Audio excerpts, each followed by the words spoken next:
Halo, Assalamualaikum warahmatullahi wabarakatuh. Selamat pagi, selamat siang, selamat sore, dan selamat malam. Terima kasih sudah mampir kepada channel ini untuk belajar bersama ya. Nah, sesuai dengan judulnya, kita akan mempelajari bab 5, mata pelajaran IPAS kelas 5, dengan judul bab Bagaimana Kita Hidup dan Bertumbuh. Nah, pada video kali ini kita akan khusus membahas topik A terlebih dahulu. Dengan judul topiknya, Bagaimana Bernapas Membantuku Melakukan Aktivitas Sehari-hari. Sudah ada bayangan kita akan mempelajari tentang apa? Nah, pada tujuan pembelajaran kali ini, peserta didik mampu mengidentifikasi bagaimana bernapas dapat membantu manusia melakukan aktivitas sehari-hari dengan benar. Kemudian, sebelum sampai pada pembelajarannya, coba bagaimana kabarmu hari ini? Sehatkah atau sedang tidak enak badan? Apabila sedang tidak enak badan, kita doakan semoga segera sehat ya. Amin. Nah, kemudian sebelum sampai pada pembelajarannya, ada pertanyaan nih. Menurutmu, apa yang membuat kamu bisa beraktivitas? Apa ya? Coba dijawab. 5, 4, 3, 2, 1. Apakah makan? Apakah minum? Apakah sarapan? Ataukah bernafas? Atau ada yang memiliki jawaban lain? Nah, jawaban kalian bisa jadi benar, bisa jadi kurang benar. Coba diskusikan dengan guru kalian ya. Tapi, karena video ini akan membahas mengenai bernapas, betul sekali. Salah satu hal yang membuat kalian bisa bernafas, maksudnya beraktivitas, yaitu karena kita bisa bernapas. Nah, apa sih sebenarnya bernapas itu? Bernapas adalah kegiatan menghirup oksigen yang disebut sebagai inspirasi dan menghembuskan karbon dioksida, atau disebut juga dengan ekspirasi. Kelancaran pernapasan merupakan hasil kerja dari berbagai organ pada sistem pernapasan. Jadi bisa diingat ya, inspirasi itu ketika menghirup oksigen, ekspirasi itu ketika menghembuskan karbon dioksida. Nah, selanjutnya kita akan membahas tentang organ-organ pernapasan. Yang pertama adalah hidung. Kita semua insya Allah punya hidung ya. Coba dilihat, hidung kita mempunyai 2 lubang. Nah, di dalam hidung itu terdapat rambut hidung dan juga selaput lendir. Rambut hidung berfungsi untuk menyaring debu yang masuk ke hidung, sedangkan selaput lendir berfungsi untuk menyesuaikan suhu udara yang masuk dengan suhu tubuh. Jadi ketika udara masuk lewat hidung, itu akan direspon oleh rambut hidung dan juga selaput lendir yang ada di dalam hidung. Selanjutnya yaitu organ faring. Jadi setelah masuk melalui hidung, udara akan masuk ke dalam faring.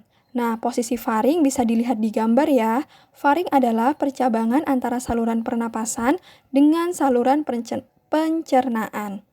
Kemudian setelah faring, ada yang namanya laring.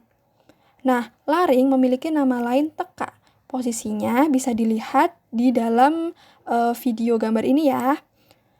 Nah, laring sendiri atau teka berada tepat di bagian belakang faring. Jadi setelah faring ada laring. Bisa dihafalkan ya. Selanjutnya yaitu trakea. Nah, trakea memiliki nama lain tenggorokan. Posisinya ada di mana sih? Bisa dilihat di gambar video ini ya. Nah, trakea atau tenggorokan adalah jalur masuk dan keluarnya udara. Fungsinya untuk menyaring benda asing, mengontrol suhu udara yang masuk ke paru-paru. Kemudian ada bronkus. Bronkus adalah percabangan dari trakea. Bronkus memiliki fungsi sebagai saluran udara yang memastikan udara masuk dengan baik dari trakea ke alveolusnya paru-paru. Nah, bronkus ini juga masih punya cabang loh. Cabang bronkus disebut bronkiolus. Nah, posisi bronkus dan bronkiolus ini bisa dilihat di dalam gambar ya. Selanjutnya yaitu paru-paru. Nah, setelah melewati banyak organ sebelumnya, udara akan masuk ke dalam paru-paru. Manusia memiliki 2 paru-paru ya, teman-teman, paru-paru kanan dan juga paru-paru kiri. Di dalam paru-paru terdapat satuan kecil bernama alveolus. Nah, alveolus ini berfungsi sebagai tempat terjadinya pertukaran oksigen dengan karbon dioksida. Organ selanjutnya yaitu diafragma. Diafragma adalah sekat pembatas berupa otot antara rongga dada dan rongga perut. Posisi paru-paru dan juga diafragma bisa dilihat di gambar video ini ya. Selanjutnya, kita akan mempelajari tentang mekanisme pernapasan atau bagaimana sih kita bernapas. Nah, jadi saat menarik napas, otot diafragma mengalami kontraksi dan paru-paru akan mengembang. Oksigen akan masuk melalui hidung menuju ke paru-paru. Di mana untuk masuk dari hidung menuju ke paru-paru melewati berbagai organ pernapasan yang sudah disebutkan sebelumnya ya teman-teman. Nah, di paru-paru, tepatnya di alveoli atau alveolus, akan terjadi pertukaran antara gas oksigen dengan gas karbon dioksida. Otot diafragma akan mengalami relaksasi dan paru-paru akan mengempis. Kemudian, gas karbon dioksida akan dikeluarkan melalui mulut atau hidung. Sedangkan oksigen akan disebarkan ke seluruh tubuh. Nah, mekanisme pernapasan ini bisa diingat dengan mudah dengan meringkas mekanismenya. Dengan cara, coba diingat-ingat ya. Oksigen masuk otomatis akan ke paru-paru.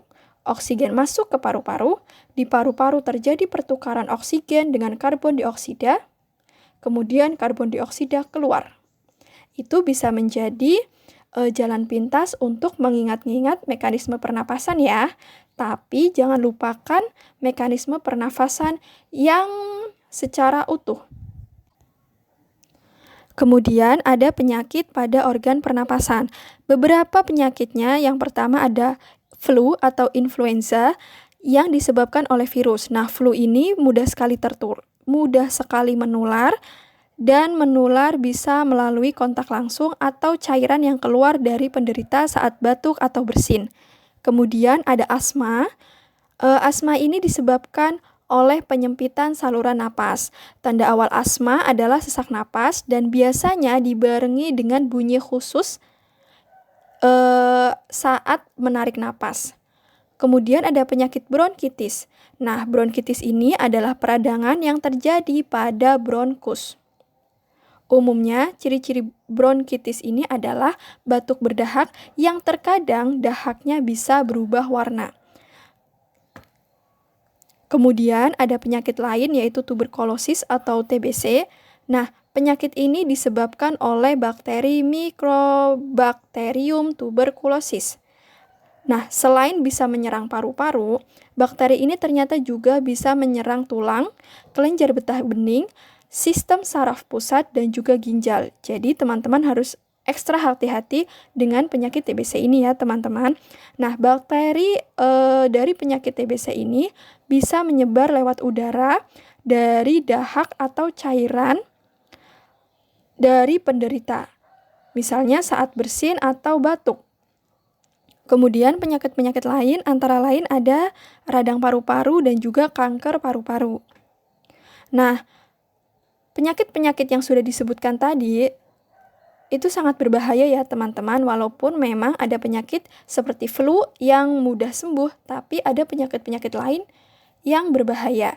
Bagaimana sih cara kita agar tidak terkena penyakit-penyakit tersebut? Yaitu cara menjaga organ pernapasan. Beberapa yang bisa dilakukan oleh teman-teman yaitu yang pertama, olahraga dengan teratur, kemudian makan makanan yang menyehatkan, menghindari merokok, serta menghindari polusi udara. Beberapa cara menjaga organ pernapasan tersebut bisa teman-teman aplikasikan dalam kehidupan sehari-hari ya. Kalau misalnya teman-teman memiliki pendapat lain tentang cara menjaga organ pernapasan, silakan disampaikan kepada guru agar guru tahu. Nah, setelah belajar banyak tadi, teman-teman bisa berlatih dengan soal-soal berikut. Kalau sudah menjawab soal, berarti sudah selesai ya pembelajaran pada hari ini. Terima kasih banyak sudah belajar bersama dengan video ini. Apabila ada kesalahan, kami mohon maaf ya.